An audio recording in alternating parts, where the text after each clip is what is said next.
LegalYogi.com, the modern day professionals.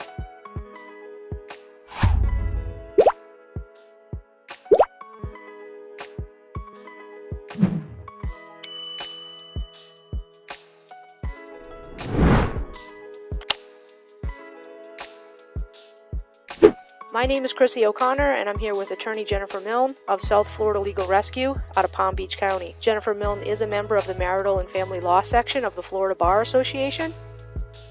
Do courts award custody based on gender preferences? Well, states like Florida have really moved away from the gender preferences. There are some cultural biases that you do come across, but it used to be that there was something called the tender years doctrine, and it was the presumption that a child was in their younger years was better off with the mother. But the roles of women have changed, as have the roles of men, and so most states have abandoned the tender years doctrine. I don't know of any states off the top of my head that still use it, but some states have moved to another standard called the best interest of the child standard, and they basically say, well, what's in the best interest of the child? Now, here in Florida, they don't do the best interest of the child standard. They do the presumption of the 50-50 split.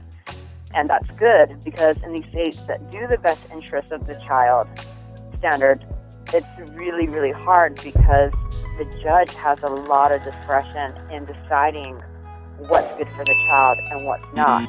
And even though it may not be in the findings, a judge could find, that it's not in the best interest of the child to be with their dad. They may go into it with cultural biases, and it's a more difficult situation.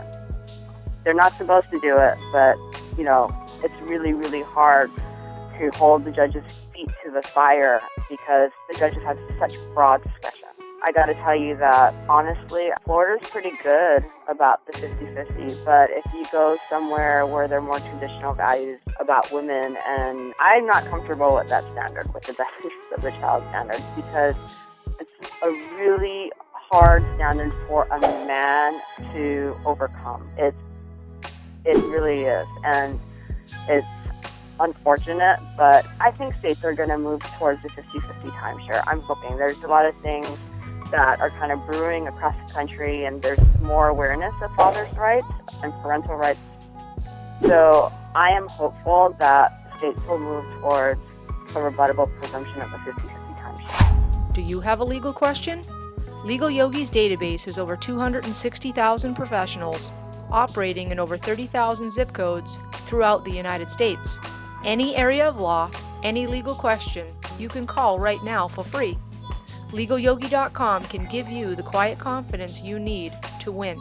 You can call right now, 1-800-397-1755.